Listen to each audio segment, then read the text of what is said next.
What's that called again? Is it, Christopher Columbus? No. Columbanus? That doesn't sound right. Oh, it must be a costambibulus. Huh? Yeah, well, that one right there, that one's a cumulonimbus. Well, yeah, I really wish I could bottle up those clouds and see how they're really formed, you know? And I'm gonna show you how.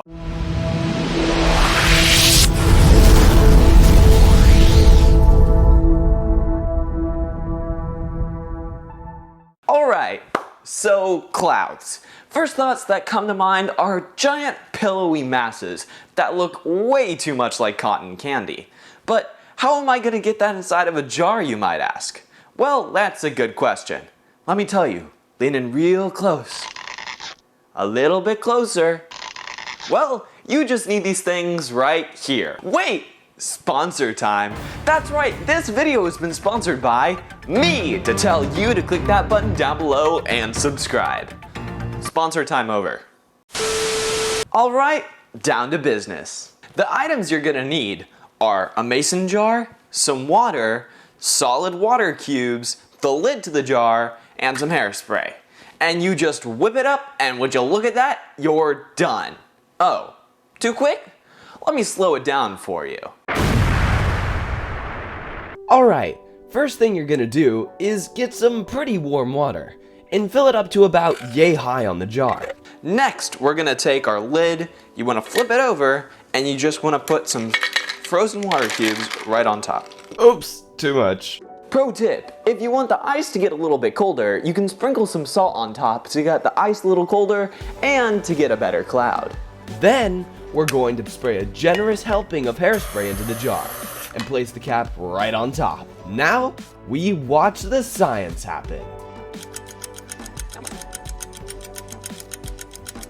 Well, that was pretty cool, but not as cool as how it happened. As we filled up the jar with hot water, there was a little bit of steam that arose, because no matter what temperature good old H2O is at, some of it is becoming water vapor. Now, if you're a little bit confused on that term, then click this video right here. That'll explain to you the 3 states of matter. Anyway, this water vapor is just floating around, escaping, and becoming part of the air we breathe, until we put on the lid. Then it's kind of stuck. And because it's less dense than air, it's gonna start floating up and come in contact with the frozen water cubes. That will start to cool down the water vapor. Now this is where the hairspray comes into play.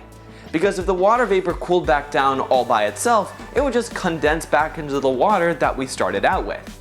But with so much hairspray in such a small container, it turns into the cloud. To now make the video longer, I'm going to explain how this works with real clouds of all kinds that you'll see day to day. Now, to start, we must first look again to the water vapor to kick things off. As water heats up from the sun, most likely from the sea, some starts to become part of the 0.5% of the air that you breathe. But the problem is that the air can only hold so much water vapor. So where does it all go, you might ask? Well, depending on the temperature or pressure, the water vapor either changes directly into a liquid or to a solid. However, this newly changed liquid needs little particles to stick to, which is most often dust in the air. When these tiny little specks of dust collect enough water, they evolve into a cloud droplet. With so much water vapor undergoing the same process at the same time, they all form together to become a large mass of cloud droplets, which, as you guessed it, is also known as a cloud. Now, this whole process, interestingly, can either take less than a minute if the temperature is changing very rapidly, or it can take all the way up to a couple hours if the temperature changes really slow. That's all for me, folks. Thanks for watching.